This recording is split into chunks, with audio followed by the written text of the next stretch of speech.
Que privilégio poder partilhar com você a palavra de Deus para tratar de um assunto soleníssimo. Eu quero conversar com você sobre o julgamento do Supremo Juiz. E vamos basear esta mensagem no Salmo 82, versos de 1 a 8. Vamos ouvir a leitura deste texto. Até quando julgareis injustamente, tomareis partido pela causa dos ímpios? Fazei justiça ao fraco e ao órfão, procedei retamente para com o aflito e o desamparado. Socorrei o fraco e o necessitado, tirai-os das mãos dos ímpios.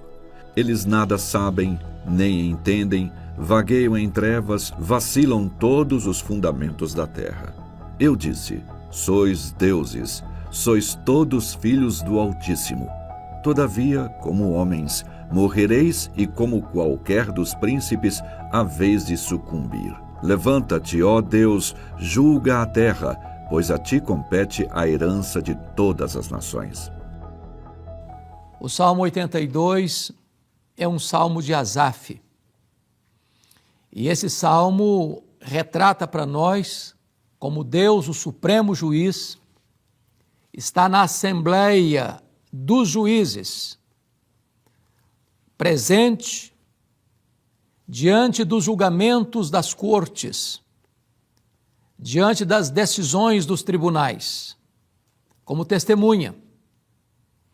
E o salmo começa desta maneira: Deus assiste na congregação divina, no meio dos deuses estabelece o seu julgamento.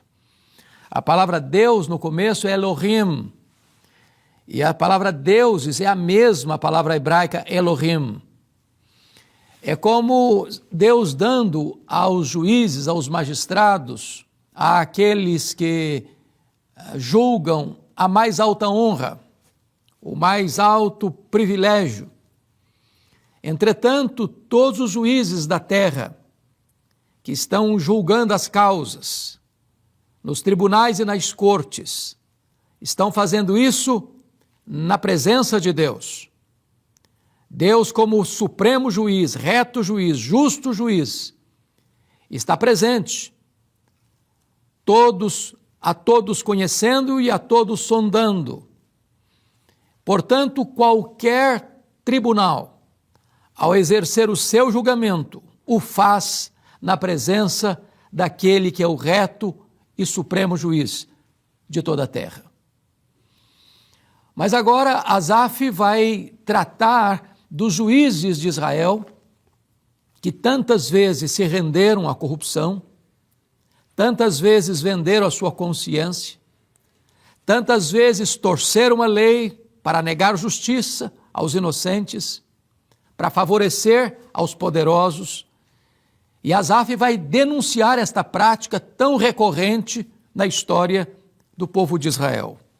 E a primeira denúncia do profeta de Asaf, que é um salmista, que exerce um papel profético, é como se ele estivesse pregando um sermão aos juízes de Israel. Ele denuncia a injustiça contínua. No verso 2, até quando julgareis injustamente? Essa é uma pergunta retórica. A prática da injustiça nos julgamentos não era uma exceção, era uma regra. Todo o aparato da justiça de Israel, seja das 10 tribos do norte, seja do reino do sul, tantas vezes, ou muitas vezes, sucumbiram a esse esquema de corrupção, a ponto de o profeta perguntar, até quando julgareis injustamente? Era uma prática contumaz, constante, de vender sentenças, de favorecer os poderosos, de negar a justiça aos inocentes. Mas, em segundo lugar, o profeta trata da parcialidade na aplicação da justiça no verso 2b, e tomareis partido pela causa dos ímpios. Na verdade, todos nós conhecemos o emblema da justiça. É uma mulher com a balança na mão e com os olhos vendados. E o que isso significa? Significa que a justiça, ela tem que ter equidade. É uma balança. Não pode ter 2 pesos e 2 medidas. Não pode tomar partido por um lado em detrimento do outro. Por isso, o que se requer dos tribunais é que eles julguem de acordo com a lei, para estabelecer a justiça, para, desta maneira, defender o direito do inocente. Mas, quando diz que, quando você vê nesse emblema da justiça a mulher com os olhos vendados, isso significa que os juízes devem julgar não pela capa do processo, mas pelos autos do processo. A justiça não tem lado. A justiça não favorece um em detrimento do outro. Ela age de acordo com os preceitos da lei e ela age com o compromisso de realizar justiça. Porém, você pode encontrar esta recorrente denúncia nos profetas, quando lá no início, os filhos de Samuel, juízes, foram encontrados fora da lei, surrupiando o povo. Você vai encontrar o profeta Isaías denunciando as cortes. Você vai encontrar o profeta Jeremias denunciando os tribunais. Você vai encontrar o profeta Miqueias dizendo que havia uma espécie de complô em Israel, daqueles que governavam, daqueles que legislavam, daqueles que julgavam, para que todos urdissem a trama. E a palavra de Deus traz, então, uma espécie de denúncia a esta prática em Israel e em Judá, de uma justiça parcial, de uma justiça que tem lado. Mas qual é o lado que estava tendo naquela época?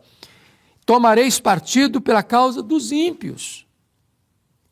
A lei, ou a justiça, ou os tribunais, ou as cortes estavam favorecendo os ímpios, em detrimento daqueles que eram inocentes.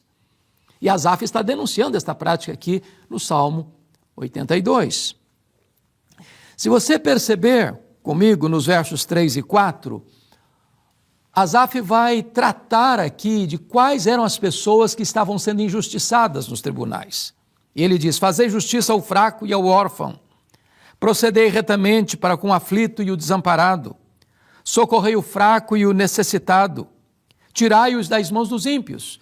Então eu chamo a sua atenção para os nomes aqui. Notem: fraco, órfão, aflito, desamparado, necessitado.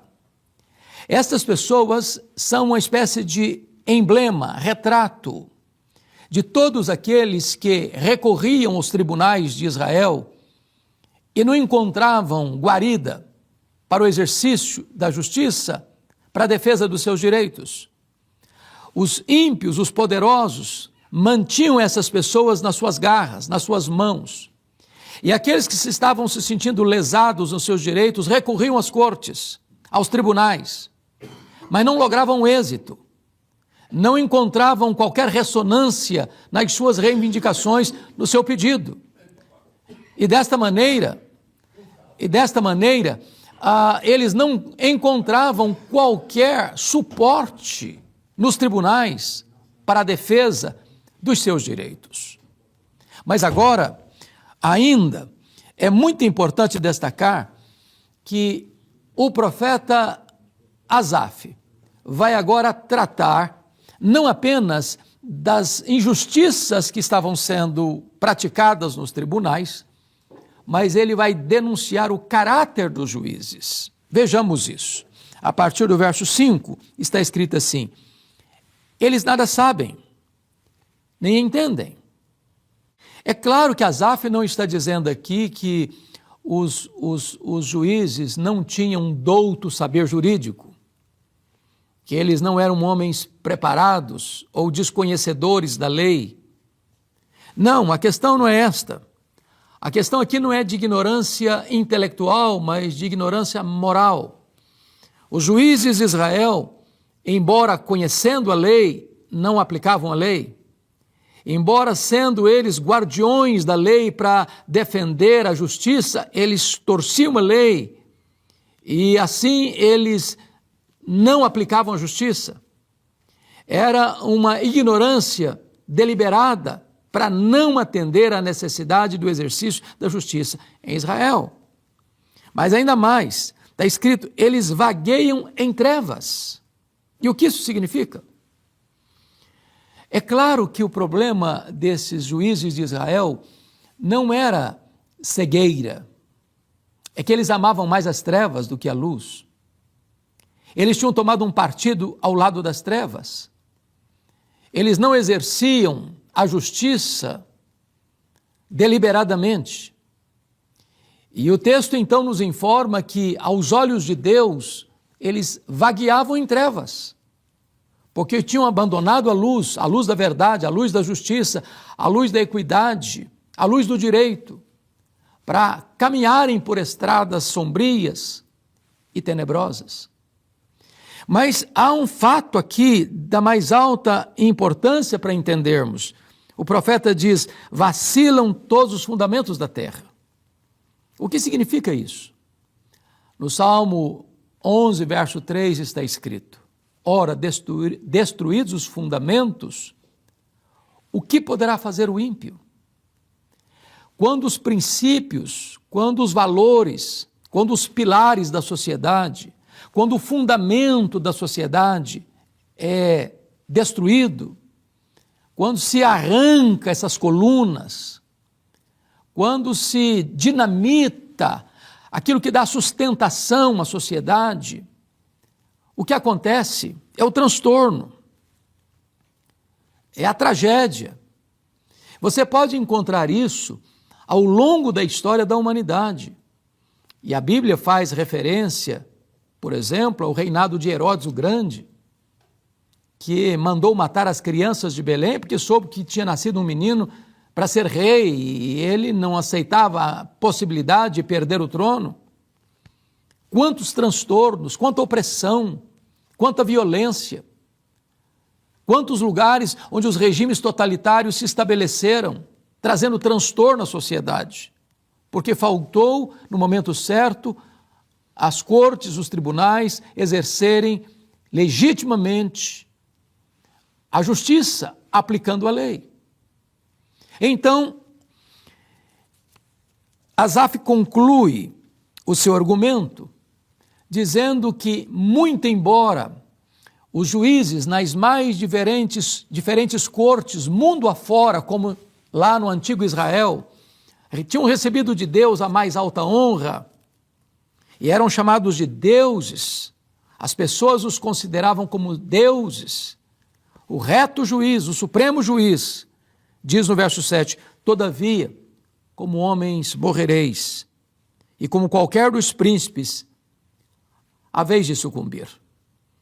Ou seja, os poderosos da terra são mortais.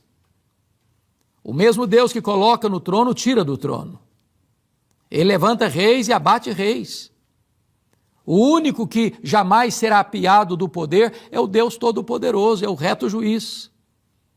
E então, o clamor do salmista, diante da realidade de não encontrar ressonância ao pedido de socorro da justiça, é recorrer ao reto juiz. E ele termina o salmo assim, levanta-te, ó Deus, julga a terra. Há um momento em que as pessoas não têm esperança nos tribunais da terra e eles precisam recorrer em oração ao tribunal do céu, ao reto juiz. E aqui é um clamor para que Deus se levante para julgar a terra. E há uma declaração, pois a ti compete a herança de todas as nações. Haverá um dia em que o reto juiz vai se assentar no trono e vai julgar as nações. Esse juiz já está escalado, é o Senhor Jesus. Todos estarão diante dele, grandes e pequenos, reis e vassalos, servos e chefes, todos. E a Bíblia diz que nesse tribunal a justiça será feita.